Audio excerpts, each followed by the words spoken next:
வணக்கம். நாம் தமிழர் கட்சி ஆட்சி வரைவில் சில முக்கியஸ்தர்களோட நலன் பேணுவது எப்படி, அவர்களுக்கான திட்டங்கள் என்னென்ன அப்படின்னு விளக்கப்பட்டிருக்கு. முதலாவது நாம அதில் பார்க்க போறது உழவர் நலன். உழவே தலை, உழவனை போற்றணும் அப்படிங்கிறதுல நாம் தமிழர் கட்சி உறுதியா இருக்குது. முக்கியமா தான் விளைவித்த பொருளுக்கு விலை நிர்ணயிக்க முடியாத சூழல்ல உழவன் இருக்கான். பித்தளை உருவாக்குறதுல இருந்து பெரிய பெரிய கார் உருவாக்குறது வரைக்கும் அந்தந்த நிறுவனங்கள் தான் தயாரிக்கும் பொருளுக்கு விலை நிர்ணயிக்கின்றன. ஆனா உழவன் இதுல ஒரு பெரிய வஞ்சகத்துல வீழ்த்தப்பட்டிருக்கான் அப்படின்னு தான் சொல்லணும். தான் அறுபாடுபட்டு விளைவிக்கின்ற தன்னுடைய தானியங்களுக்கு விலை அவன் நிர்ணயிக்க முடியறதில்லை. ஆனா நாம் தமிழர் கட்சி ஆட்சிக்கு வரும்போது அதற்கான சிறப்பு குழுக்கள் ஏற்படுத்தப்பட்டு அன்றைய சூழலுக்கு ஏற்றவாறு, அறுவடைக்கு ஏற்றவாறு உழவன் வயிற்றில் அடிக்காத வண்ணம், அவன் பொருளாதாரத்தை மேம்படுத்தும் வண்ணம் ஒரு நியாயமான விலை நிர்ணயிக்கப்படும். அரசே அந்த விலையை தீர்மானித்து அதை நடைமுறைப்படுத்தும் அப்படின்னு சொல்லப்பட்டிருக்கு. உழவரை நாம போற்றியே ஆகணும். ஏன்னா உழவர்கள் கடவுளின் வேலையை செய்யறாங்க. கடவுள் இந்த உயிரினத்தை படைத்தார், இல்ல நம்ம படைச்சார்னா நம்மை பாதுகாக்கிறது, நம்மள உயிரோட வச்சிருக்கிறது அவரோட வேலை. அதுக்கு உண்டான ஒரே வழி நாம உணவை உட்கொள்ளணும், அப்படின்னா உயிரோட இருக்க முடியும். அப்போ கடவுள் நேரடியாக நமக்கு உணவை தர முடியாது, உழவன் வாயிலாக தர்றதுனால கடவுள் செய்கின்ற வேலையை உழவன் செய்யறதுனால நாம அவனை போற்றியே ஆகணும் அப்படிங்கறதுல அண்ணன் சீமான் அவர்கள் உறுதியா இருக்காரு. அப்பா நம்மாழ்வார் பெயர்ல மாவட்டம் தோறும் வேளாண் கல்லூரிகள் அமைக்கப்படும் அப்படிங்கிறதையும் சொல்றாரு. ஏன்னா விவசாயம், வேளாண்மை, இயற்கை வேளாண்மை அப்படின்னாலே நமக்கு நினைவுக்கு வர்றது நம்மாழ்வார் அவர்கள் தான். விவசாயத்தின் முக்கியத்துவத்தை அவரை தவிர வேற யாராலும் சொல்லியிருக்க முடியாது. சமகாலத்தில் நம்மளோடு வாழ்ந்து மறைந்து போன நம்மாழ்வார் அவர்களை போற்றும் வண்ணமாக அவருடைய பெயரில் வேளாண் கல்லூரிகள் திறக்கப்படும் அப்படிங்கிறத சொல்றாங்க. அதே மாதிரி அரசு பணியாக்குவோம், வேளாண் செய்யறத, விவசாயம் செய்யறத அரசு பணியாக்கும் போது அது உழவர்கள் நலத்தை இன்னும் மேம்படுத்தும், வேலை வாய்ப்பை அதிகரிக்கும். என்ன உழைச்சாலும் நமக்கு ஒரு வருமானம் வரலையே அப்படின்னு அவங்க தேங்கி கிடக்க வேண்டிய, முடங்க வேண்டிய அவசியம் இல்ல. அரசு பணின்னு வரும்போது உரிய அவர்களுக்கு வருமானம் கிடைக்கும், உரிய சம்பளம் கொடுக்கப்படும் போது அவங்களும் ஆளை போல வேலை பார்த்து தன்னிறைவு அடைவார்கள் அப்படிங்கிற உயரிய நோக்கத்துல இதை செயல்படுத்துது. இந்த உழவர் நலனுக்காக தனி வாரியம் அமைக்கப்படும் அப்படின்னு சொல்லப்படுது.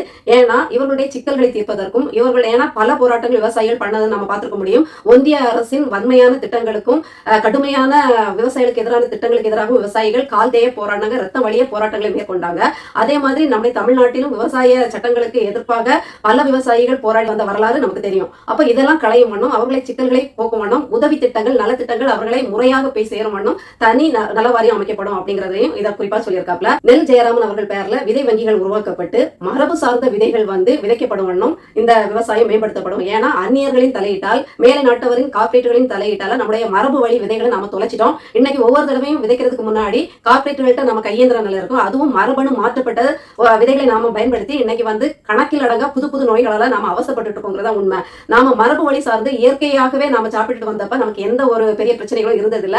ஆனா இன்னைக்கு தடுக்கி விழுந்தா நாம நோயில தான் அவசப்படுறோம் அப்படிங்கறதுதான் உண்மை. இதை மாற்று விதமாக மரபு விதைகளை சேகரித்து அதை அரசே விநியோகிக்கும் அப்படிங்கறத சொல்றாங்க. அதே மாதிரி கரும்பு விவசாயிகளுக்கு, உழவர்களுக்கு என்னென்ன நலத்திட்ட உதவிகள் செய்யணுமோ அதை செய்வாங்க. அதே நேரத்தில் கரும்பு விவசாயத்தை அரசே முன்னிட்டு நடத்தும் அப்படிங்கறதையும் ஏகப்பட்ட இடத்துல சொல்லிட்டு தான் இருக்காங்க.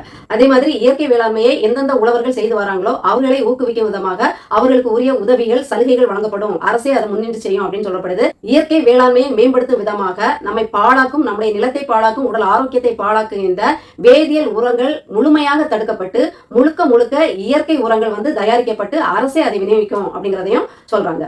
அடுத்ததா பாத்தீங்கன்னா மீனவர் நலன். தமிழ் குடிகள்ல மூத்த குடிகளில் ஒன்றான மீனவர் நலனை போற்றுறதை ஒரு தலையாய கடமையாகவே அண்ணன் சீமான் அவர்கள் சொல்றாரு. முதன்மை பணியாக என்ன சொல்றாருன்னா, சிங்கள ராணுவத்தால் சுடப்பட்ட குடும்பங்களுக்கு அந்த இழப்புகளை சரி செய்யும் வண்ணமா, இல்ல அந்த இழப்புகளுக்கு ஏதாவது ஒரு பரிகாரம் செய்யும் விதமா தன்னுடைய ஆட்சி காலத்துல அவர்கள் கடல் சார்ந்த வேலைகளிலே வேலை வாய்ப்புக்கு முன்னுரிமை கொடுக்கப்படும். அதே மாதிரி சிங்கள ராணுவத்தால் படகுகள் பிடிக்கப்பட்டு பொருளாதார வசதி இழந்தோர், அதனால தங்களுடைய உடல் ஆரோக்கியம் இழந்து பல பாதிப்புகளுக்கு உள்ளானோர் அனைவருக்குமே வேலை வாய்ப்புல முன்னுரிமை வழங்கப்படும் அப்படிங்கறத உறுதியா அண்ணன் சீமான் அவர்கள் சொல்றாங்க. அதே மாதிரி மீனவர்களுக்கான தனி தொகுதி என்னுடைய ஆட்சி காலத்துல அமைக்கிறதுக்கு நான் போராடுவேன். ஏன்னா கிட்டத்தட்ட 14 கடலோர கிராமங்கள் இருக்குது.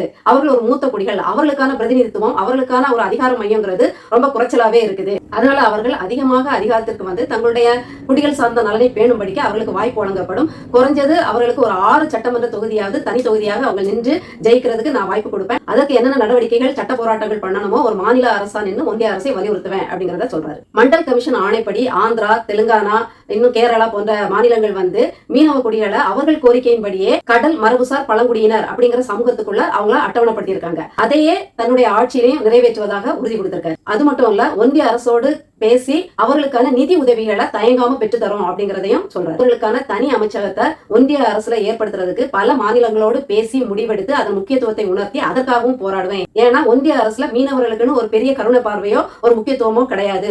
உலகத்துக்கே அந்நிய செலவாணியை ஈட்டி தரக்கூடிய ஒரு பெரும் பங்கு வகிக்கிறது வந்து இந்த மீனவர் குடி தான். அப்ப அப்பேற்பட்ட மீனவர் குடிக்கான ஒரு தனி அமைச்சகம் இருந்தாதான் அவர்களுக்கான பல்வேறு சிக்கல்களை தீர்க்கவும் உதவிகளை வழங்குறதுக்கும் அது வசதியா அமையும். அவர்களுக்கான ஒரு அதிகார மையம் வந்து உருவாக்கப்படும் அப்படிங்கிறதையும் அனுசீமானவர்கள் உறுதியா நம்புறாரு. பல பொதுக்கூட்டங்களை சொன்ன மாதிரி பலருடைய ஏகத்தாளங்களுக்கு உள்ளான நெய்தல் படையை அவர் கட்டுவேன் அப்படிங்கறத சொல்றாரு. ஏன்னா அது கட்ட முடியுமா, கடல் சார்ந்த அத்தனையுமே ஒன்றிய அரசின் கட்டுப்பாட்டுக்குள்ள வருவே, இவன் எப்படி பண்ணுவான் அப்படின்னு கேட்டவங்களுக்கு தான் கேரளா மாநிலத்துல அதே நெய்தல் படையை மீனவர்களை கொண்டே மீனவர்கள் பாதுகாப்பை உறுதி செய்யும் ஒரு படையை வந்து கேரள அரசு உருவாக்கி இருக்கு. அதே மாதிரி குறிப்பிட்ட அதிகாரத்துக்கு உள்ளாக, அதாவது இப்பவுமே கடலோர காவற்படையில தமிழ்நாடு அரசு குறிப்பிட்ட எல்லையில அவர்களுக்கு உண்டான அதிகாரம் இருக்கு. அதை தான் பேர அப்படியே நெய்தல் படை அப்படிங்கிறத மாத்தி அதுல முழுக்க முழுக்க மீனவ இளைஞர்களையே பயிற்சி கொடுத்து இலங்கை ராணுவத்தில இருந்தோ இல்ல பிற மாநிலங்களிலிருந்து பிற அண்டை மாநிலங்களிலிருந்து தங்களை பாதுகாத்துக் கொள்ளும்படி அது பெரிய ஏற்பாடை நான் பண்ணுவேன். கண்டிப்பா இப்படி பண்ணும்போது அவங்களுடைய பாதுகாப்பு உறுதிப்படும் அப்படிங்கிறத நம்புறேன். அதே மாதிரி இலங்கை ராணுவத்தால மீனவர்கள், தமிழக மீனவர்கள் சுடப்பட்டதுக்கு இதுவரைக்கும் பெருசா வழக்கு பதிச்சு இலங்கை ராணுவத்தினர் மீது நடவடிக்கை எடுக்க தமிழ்நாடோ ஒன்றிய அரசோ எந்த ஒரு முயற்சியும் எடுத்ததில்லை. ஆனா இனிமேற்கொண்டு நாம் தமிழர் ஆட்சி அமையும் போது அப்படியெல்லாம் தூங்கிட்டு இருக்காது. சுடப்பட்ட அத்தனை நிகழ்வுகளுக்கும் இலங்கை அரசின் மீது, இலங்கை கடற்படை மீது வழக்கு தொடுக்கப்படும். அது ஒன்றிய அரசின் துணையோடு நீதிமன்றத்தை அணுகி அவர்களுக்கான தீர்வை வாங்கி கொடுக்கறதுக்கு முழுதாக தன்னை அர்ப்பணித்துக் கொள்ளும் அப்படிங்கறதே அனுசீமான் அவர்கள் சொல்றாங்க. அது மாதிரி பெரும் இயற்கை பேரிடரின் போது இவர்களை மீட்க போகணும் அப்படின்னா ஒன்றிய அரசின் அனுமதியை பெறதுக்கும் ஒன்றிய அரசின் கப்பற்படையோ விமானப்படையோ நம்பி இருக்க வேண்டியது இருக்கு. இதனால் ஏற்படுகின்ற காலதாமதம் இல்ல அவங்க இசைவு கொடுக்காம கண்டும் காணாம தமிழன் தானே செத்தான் போறான் அப்படின்ட்டு இருக்கும்போது, ஏன்னா அத்தனை புயல்களிலும் அவர்கள் வந்து அப்படியே இருந்தாங்க. அப்படி இருக்கிறதுனால குறைஞ்சபட்சம் இயற்கை பேரிடர் காலத்துல அவர்களை மீட்கும் பொறுப்பாவது அந்த அதிகாரத்தையாவது மாநில அரசு வச்சிருக்கணும். அதுக்காக என்னென்ன முயற்சிகள் பண்ணணுமோ அத்தனையும் நாம் தமிழர் கட்சி ஆட்சிக்கு வரும்போது முயற்சிகள் எடுக்கும், அந்த அதிகாரத்தை கைப்பற்றும் அப்படிங்கறதை அனுசீமான் அவர்கள் சொல்றாங்க. நெய்தல் நில உரிமை அப்படிங்கிறது மீனவர்களுக்கு மட்டும்தான். நீங்க கொண்டு வர நாசகார திட்டத்திற்காகவோ அனல் மின் நிலையம், அணு மின் நிலையம், செயற்கை துறைமுகங்கள் நீங்க நடத்துவதற்காக இயற்கை சூழலை அழித்து பல்லுயிர் பெருக்கத்தை நீங்க வந்து ஒழிச்சு செய்யற எந்த ஒரு திட்டத்துக்கும் நான் இடம் கொடுக்க மாட்டேன். அவர்கள் நிலம் அவர்களுக்கு தான். இத்தகைய திட்டங்கள் மூத்த குடிகளை அப்புறப்படுத்தும் வேலைகளை நீங்க ஈடுபடுறீங்க. அதை ஒருபோதும் நாம் தமிழர் அரசு வந்து ஏற்றுக்கொள்ளாது, அதை விடாது. அவர்கள் நிலத்துல அவர்கள் இறுதி வரைக்கும் இருந்து அவர்களுடைய இந்த தொழிலை, மீனவ தொழிலை செய்யறதுக்கு அனைத்து வசதி வாய்ப்புகளையும் ஏற்படுத்தி கொடுக்கும். அவர்களுக்கு உண்டான குடியிருப்புகள், அவர்களுக்கு உண்டான படகு, வலைகள், என்னென்ன நவீன யுக்திகளும் தேவைப்படுதோ அதுவும் யாரையும் பாதிக்காத மாதிரி, கடல்வாழ் உயிரினங்களையும் பாதிக்காத மாதிரி என்னென்ன செய்யணுமோ அத்தனையும் தமிழக அரசு, அதாவது நாம் தமிழர் அரசு வந்து செய்து கொடுக்கும் அப்படிங்கறத சொல்றாங்க. அதே மாதிரி கடல் அட்டை வந்து வளர்க்கறதுக்கு பிடிக்கிறதுக்கு தடையா இருக்குது. ஆனா அது ஒரு பெரும் வருமானத்தை ஈட்டுற ஒண்ணு. பல மாநிலங்கள்ல பல நாடுகள்ல இது அனுமதி இருக்கும்போது நாம் மட்டும் ஏன் இதை தடுக்கணும்? அதனால அரசே வந்து அந்த கடல் அட்டை வளர்ப்பை வந்து ஊக்குவிக்கும். அரசே அது கூட்டு பண்ணைகள் மூலமாக கடலுக்குள்ளேயே கூண்டுகள் எல்லாம் அமைச்சு, இது மட்டும் இல்ல, கடல் மட்டும் இல்ல, நத்தை, மீன், சிங்கி இறால், அந்த இறால், இந்த இறால்னு எல்லாத்தையுமே வளர்த்து பெரிய அந்நிய செலவாணி ஈட்டுவதோடு தன்னுடைய சொந்த மக்களுக்கும் போதுமான, அதாவது எளிதாக வாங்கி உணவு உட்கொள்ளும் வகையில அதை வந்து ஏற்பாடு செய்யும் அப்படிங்கிறதையும் சொல்றாங்க. அதே மாதிரி தீவுகள்ல வந்து தீவுகளுக்கான உரிமை, தீவுகள்ல போய் மீன் பிடிக்கக்கூடிய ராமேஸ்வரத்தை சுத்தி கிட்டத்தட்ட 21 தீவுகளுக்கு மேல இருக்கு. இங்கெல்லாம் பல தடைகள், சிங்கள ராணுவத்தால பல தடைகள். அதனால அதெல்லாம் உடச்சறிஞ்சு நம்முடைய தீவுகள்ல நாம எந்த ஒரு அச்சமும் இல்லாம உரிமையோட போய் மீன் பிடிக்கக்கூடிய ஏற்பாடை நான் செஞ்சே தீர்வேன் அப்படிங்கறத சொல்றாங்க. அதே மாதிரி ராமேஸ்வரம் தான் கடல் வணிகத்துல பெருகி இருக்கு. கடல் சார்ந்த அத்தனை விஷயங்களும் வந்து ரொம்ப மேம்பட்டு நிக்கிறது வந்து ராமேஸ்வரம் தான். அதனால ராமேஸ்வரத்தை நெய்தல் நிலத்தோட தலைநகர் அப்படின்னு அது போற்றப்படும். அப்படி ஒரு பேர் அதுக்கு வைக்கப்படும் அப்படிங்கறதையும் சொல்றாங்க. கடல்சார் பல்கலைக்கழகங்கள் பல உருவாக்கப்படும், போதுமான அளவுக்கு உருவாக்கப்படும். மீனவர்களுக்குன்னு தனி வைப்பகம் உருவாக்கப்பட்டு அவர்களுடைய உதவித்தொகைகள் எளிதாக அவர்களை சேரும் பொருட்டு செய்யப்படும். அவர்களுக்கான இழப்பீடுகள், அவர்களுக்கான என்ன சொல்றது, வருமானத்தை பெருக்கிறதுக்கு இல்ல அதை சேமிக்கும் திட்டங்கள் எல்லாமே வந்து இதுல வந்து உருவாக்கப்படும் அப்படிங்கறதையும் சொல்றாங்க. அது மாதிரி தூண்டில் வளைவுகள் வந்து அமைக்கப்படும். ஏன்னா மணல் அரிப்பை தடுக்கணும். சில நேரங்கள்ல இந்த கழிமுகங்கள்ல வந்து மண் திட்டுகள், மண் மேடுகள் ஏற்பட்டு வந்து படகு போக்குவரத்துக்கு இடைஞ்சலா இருக்கும். இதையெல்லாம் தடுக்கிற விதமா தூண்டில் வளைவுகள் முறையாக அமைக்கப்பட்டு பாதுகாக்கப்படுவாங்க மீனவர்கள் அப்படிங்கறதையும் சொல்றாங்க. மீன்களை பாதுகாக்கிறதுக்கு பனிக்கட்டிகள் தேவை. அதுக்கான தொழிற்சாலைகளை கூட அரசே முன்னின்று நடத்தி அதையும் மீனவர்களுக்கு வந்து குறிப்பிட்ட தொகையில எளிதா அவங்க வந்து வாங்கி அதை பயன்படுத்துற அளவுக்கு அதை செயல்படுத்தும் அப்படிங்கறதையும் சொல்றாங்க. அது மாதிரி சித்தூர்களின் மீனவர்கள் நலனையும் பேணி பாதுகாக்கும். அப்படின்னா ஏரி, குளங்கள், ஆறுகள், கால்வாய்கள் எல்லாம் மீன் பிடிப்பாங்க இல்லையா, அவர்களுக்கு உண்டான நலத்திட்டங்கள் என்னென்ன உண்டோ அதை செய்யும். அவர்கள் அதுல கூட, அதாவது அதை குத்தகைக்கு எடுத்து மீன் பண்ணைகள் அதுல வச்சு குத்தகைக்கு எடுத்து அதை வியாபாரமா அதை செஞ்சுட்டு வருவாங்க. அது கூட மீனவர்களுக்கு தான் முன்னுரிமை வழங்கப்படும். ஒரு தனிநபர் அதை ஆக்கிரமிச்சு கட்ட பஞ்சாயத்து பண்ணி அந்த வருமானத்தை வந்து அடிச்சுட்டு போகாத மாதிரி மீனவர்கள் மீனவர்கள் மீனவ குடிகளே அந்த குத்தகையை எடுத்து அதற்கான நலனை பெறும்படியா அது கொண்டு வரப்படும் அப்படிங்கிறதையும் சொல்றாங்க.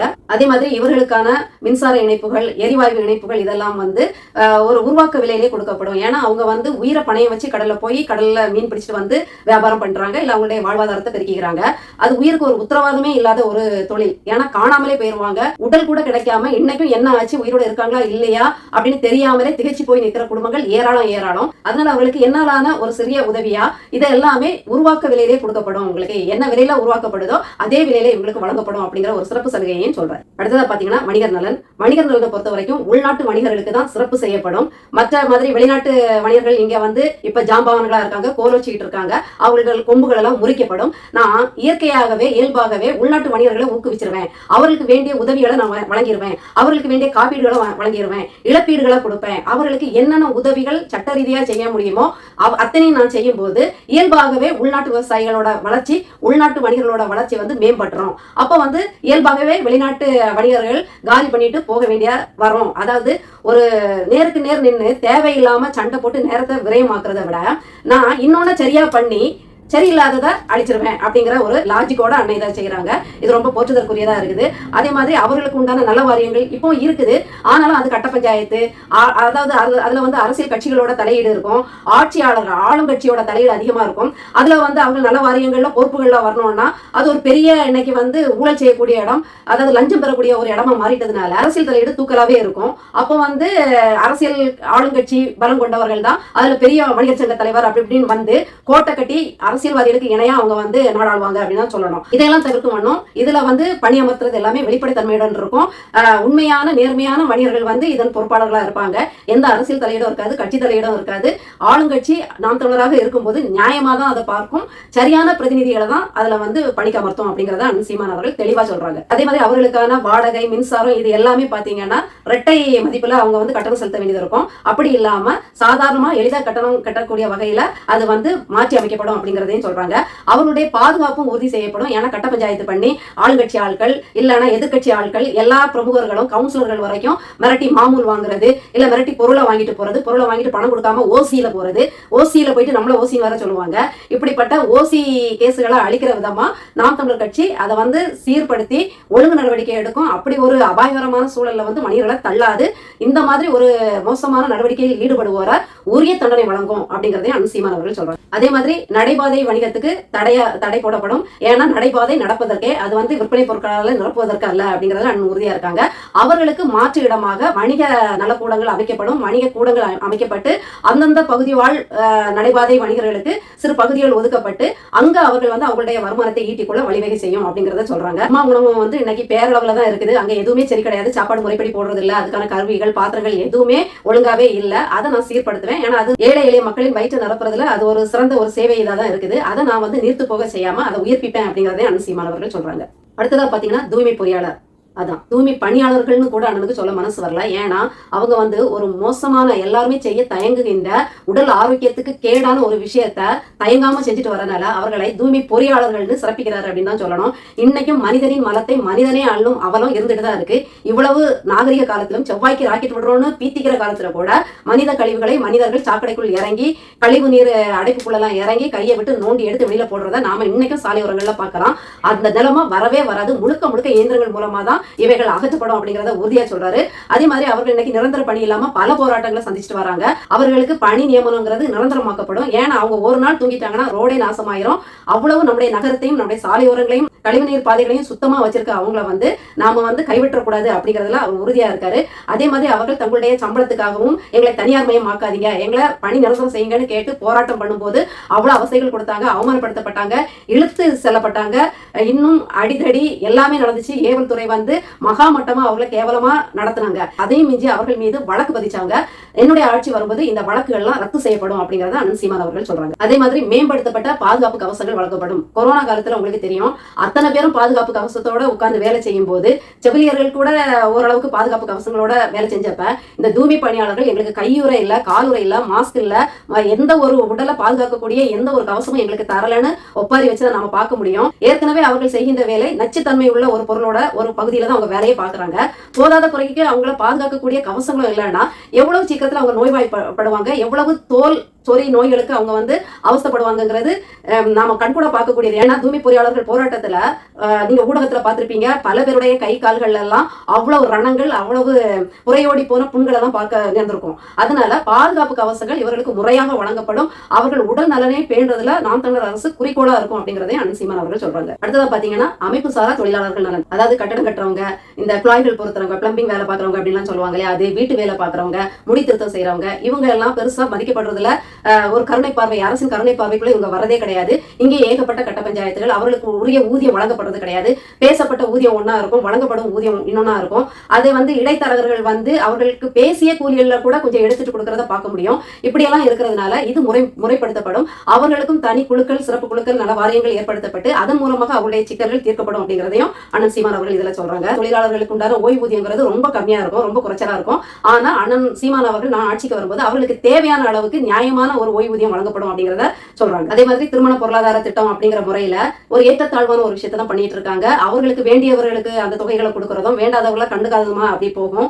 ஆனா சமமா எந்த ஏற்றத்தாழ்வும் இல்லாம அனைத்து அமைப்புசார் தொழிலாளர்களுக்கும் என்னென்ன உதவி திட்டங்கள் போகணுமோ அது போய் சேர வகையில செய்யப்படும். அதே மாதிரி கல்குவாரிகள்ல வேலை பார்க்கறவங்களை கவனத்தில் எடுத்துக்கொள்ளப்படும். அவர்களுக்கு தேவையான உதவிகளும் வழங்கப்படும். சொல்ல போன என்னுடைய ஆட்சியில கல்குவாரிகள் பெருமளவு குறைக்கப்படும். தேவையான, அதாவது தேவை அப்படிங்கிற ஒரு நிலைக்கு மட்டும் தான் குவாரிகள் இருக்குமே ஒழிய தேவைக்கு அதிகமாக பிற மாநிலங்களுக்கு பேராசை நிமித்தம் வெட்டப்பட்டு கொட்டப்படும் நிலைமை வந்து தகர்க்கப்படும். அப்ப அவர்களுக்கு மாற்று வேலையாக ஏற்கனவே அரசு வந்து பல வேலைகளை தானே செய்யறதா சொல்லியிருக்கு. அப்ப அரசு வேலைங்கிறது அங்க இருக்கும்போது மாற்று வேலைக்காக இவர்கள் அங்க பணியமர்த்தப்படுவாங்க அப்படிங்கறதே அண்ணன் சீமான் அவர்கள் சொல்றாங்க. தேயிலை தோட்டங்கள்ல வேலை பார்க்கறவங்களுக்கு உண்டான நலனையும் மேம்படுத்தும். ஏன்னா தேயிலை தோட்டங்களே இதேதான், கூலி உயர்வு கேட்டு அவங்க போராடிட்டு வர்றது, அவர்கள் வந்து அந்த குடியிருப்புகள் இருந்து அகற்றப்படுறது, இப்படி பல வேலைகள் நடந்துட்டு இருக்கு. அதெல்லாம் போக்கப்படும், நீக்கப்படும் அப்படிங்கறதே சொல்றாங்க. தேயிலையில கலப்படம் செஞ்சு விற்கிறது வந்து முழுமையாக தடுக்கப்படும் அப்படிங்கறதே அண்ணன் சீமான் அவர்கள் சொல்றாங்க. ஊர்காவல் படை அவர்களுடைய நலனையும் நாம் தமிழர் அரசு வந்து பேணும். அவர்களுக்கு உண்டான பாதுகாப்பை வழங்கும். ஏன்னா அவர்கள் வந்து காவலர்களோடு இணைந்து வேலை செய்யற ஒரு பெரும்படியில இருக்காங்க. இவர்களுக்கு பல அச்சுறுத்தல்கள் இருக்கும். ஏன்னா இவர்கள் முறையான காவலர்கள் கிடையாது, மக்களோடு மக்களாக நின்று பணியாற்றுறவங்க. அப்ப அவங்களை இலக்காரமா பார்ப்பாங்க. ரவுடிகளால, கட்ட பஞ்சாயத்துக்காரர்களால, ஏன் அரசியல் பிரமுகர்களாலே இவங்களுக்கு ஆபத்து அப்படிங்கறதுனால உரிய பாதுகாப்பு வந்து இவங்களுக்கு வழங்கப்படும். இவர்களுக்கு என்னென்ன பாதுகாப்பு வழங்கணுமோ அத்தனையும் நாம் தமிழர் அரசு வந்து சிறமேற்கொண்டு செய்யும் அப்படிங்கறதையும் சொல்றாங்க. அவர்களுக்கு உண்டான நியாயமான ஊதியமும் வழங்கப்படும். ஏன்னா குறைஞ்சபட்ச ஊதியத்துல தான் அவங்க இருப்பாங்க. நியாயமான ஒரு ஊதியம் வழங்கப்படும் அப்படிங்கறதை அண்ணன் சீமான் அவர்கள் சொல்றாங்க. மகிழ்ந்து தானி ஓட்டுநர்களோட உரிமைகள் வந்து பாதுகாக்கப்படும். அவர்களும் நியாயமான முறையில சம்பாதிக்கக்கூடிய வழிவகைகள் செய்யப்படும். இப்ப வந்து வெளிநாட்டு நிறுவனங்கள் ஓலா, ஊபர் அப்படி இப்படின்ட்டு இது பண்ணிட்டு இருக்காங்க. அது வந்து ஒரு தனி மனித கார்பரேட்டுக்கு தான் அந்த வருமானம் போய் சேருது. இவங்களுக்கு ஏதோ பாவம் பார்த்து கொடுக்குற மாதிரி தான் ஒரு தொகை கொடுக்குறாங்க. அதனால அரசே உலா அப்படிங்கிற பேர்ல இந்த மாதிரி ஒரு ஓலா, ஊபர் மாதிரி ஒன்ன உருவாக்கி அவர்களுக்கும் வேலை வாய்ப்பு அதுல வழங்கும். அப்ப நியாயமான வருமானம் அவர்கள் ஈட்டக்கூடிய வகையில அதை வழிவகை செய்யும் அப்படிங்கறதே அண்ணன் சீமான் அவர்கள் சொல்றாங்க. அது மட்டும் இல்ல, ஸ்விக்கி, சொமட்டா இது மாதிரி வேலை பார்க்கறாங்க இல்லையா, இவர்களுடைய பாதுகாப்பும் உறுதி செய்யப்படும். அரசே இது மாதிரி, அதாவது நெய்தல் அங்காடி, முல்லை அங்காடி, மருதம் அங்காடின்னு வச்சிருக்கோம் இல்லையா, இங்கிருந்து பொருட்களை வந்து யார் யாரு பதிவு செஞ்சிருக்காங்களோ அந்த வீடுகளில் கொண்டு கொடுக்குற வேலையை அரசே வந்து அரசு பணியாக்கி செய்யறதுனால இவங்க ஒரு கார்பரேட் கிட்ட அடிமைத்தனமா குறைஞ்ச ஊதியத்துல கஷ்டப்பட்டு அவமானப்பட்டு அவங்க வாழ வேண்டிய அவசியம் இல்ல. உரிய ஊதியத்தோட அவர்களுக்கு அரசு வேலையை அரசே கொடுக்கும் அப்படிங்கறதே அண்ணன் சீமான் அவர்கள் சொல்றாங்க. பல கட்டிட வேலைகளுக்கு மட்டும் இல்ல, வயக்காட்டு வேலைக்கு இன்னைக்கு வந்து வட மாநிலத்தவர் வந்து இங்க ஆக்கிரமிச்சிட்டாங்க அப்படின்னு தான் சொல்லணும். அந்த அளவுக்கு வேலை இருக்குது. அந்த அளவுக்கு தமிழர்கள் டாஸ்மாக்ல குப்புறப்படுத்திட்டு இருக்காங்க. இப்படி இருக்கும்போது இவங்களை நம்ம தடுக்க முடியாது. யார் வேணாலும் நம்ம வந்து வாழலாம். வந்தாரை வாழ வைக்கும் தமிழகம் தான். அப்போ யாதும் ஊரே யாவும் கேது, அவங்க வந்துட்டு போலாம். அதே நேரத்துல அவர்கள் வரதா இருந்தா அவர்களுக்கு உள் நுழைவு சீட்டு வந்து வழங்கப்படணும். ஏன்னா அவர்கள் பின்புலம் தெரியாம போயிருது. அவங்க அங்க என்ன பண்ணிட்டு வந்திருக்காங்கன்னு தெரியல. அவங்க குற்றவாளிகளா, அவர்கள் தேடப்படும் குற்றவாளிகளா, எதுவுமே தெரியாது. கொலை பண்ணிட்டு வந்தாங்களா, அவர்களுடைய மனநிலை என்ன, எதுவுமே தெரியாது. அவங்க பாட்டு பெட்டி கட்டிட்டு இங்க வந்துடுறாங்க. வந்து பல குற்ற செயல்களில் ஈடுபடுறாங்க. போதாத குறைக்கு அதிகாரத்தை தீர்மானிக்கும் இடத்துலயும் வந்துடுறாங்க. இது வந்து தமிழர்களுக்கு ஆபத்து, தமிழ்நாட்டுக்கு ஆபத்து அப்படிங்கறதுனால இதை ஒரு நெறிமுறைப்படுத்தணும். இதை நான் கட்டாயமா கொண்டு வருவேன். இது ஏற்கனவே மிசோரம், மணிப்பூர்லாம் இருக்கு. புதுசா கொண்டு வர சட்டம் ஒன்றும் கிடையாது. இதை நான் அமல்படுத்துவேன் அப்படின்னு சொல்றாரு. அதே மாதிரி இந்த வட மாநில தொழிலாளர்களுக்கு என்னென்ன உதவிகள் செய்யணுமோ அது ஒரு அரசாக தன்னுடைய கடமை செய்யும். அவர்கள் குழந்தைகளுக்கு உண்டான படிப்பு, அவர்கள் தங்கும் இடங்கள் எல்லாத்தையுமே அவர்கள் மற்ற மக்களை போல வாழ்றதுக்கு ஏற்பாடு செஞ்சு கொடுக்கும். அதே நேரத்துல அவங்க இங்க வந்து 15 வருடம் தொடர்ந்து தங்கினால்தான், 15 வருடமா இங்கதான் தங்கியிருக்காங்கன்னு ஆதாரப்பூர்வமா இருந்தால் மட்டும்தான் அவர்கள் இங்க சொத்து வாங்கக்கூடிய உரிமையை அரசு வழங்கும். அவர்களுக்கு வந்து வாக்களிக்கும் உரிமையை அரசு வழங்கும்.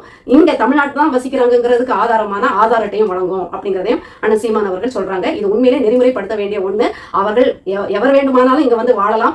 ஆனால் நாங்கள் தான், தமிழர்கள் தான் ஆளணும். அந்த ஆளுகைக்கு கட்டுப்பட்டு நீங்க நலமா இருக்கணும் அப்படிங்கறத ஒற்றை நோக்கம் அப்படிங்கிறது இதுல இருந்து தெரியுது. இன்னைக்கும் தன்னுடைய உடல் நலனை பெரிதும் கவனிக்காம, தன்னுடைய உடல் சோர்வை பெரிதும் யோசிக்காம பிறர் நலனையே போற்றக்கூடிய பிற உழைப்பாளிகளின் நலனை மட்டுமே கருத்தில் கொண்டு ஒவ்வொரு உழைப்பாளிகளை வகைப்படுத்தி அவர்களுக்கு நான் என்னென்ன செய்வேன் அப்படிங்கிறவரை பார்த்துதான் இதெல்லாம் சாத்தியமா நீங்க கேக்குறீங்க. செவ்வாயில நாம ராக்கெட் விடுறது சாத்தியம் அப்படின்னா இது எல்லாம் சாத்தியமே. அதனால மறக்காம விவசாய சின்னத்துக்கு ஓட்டு போடுங்க.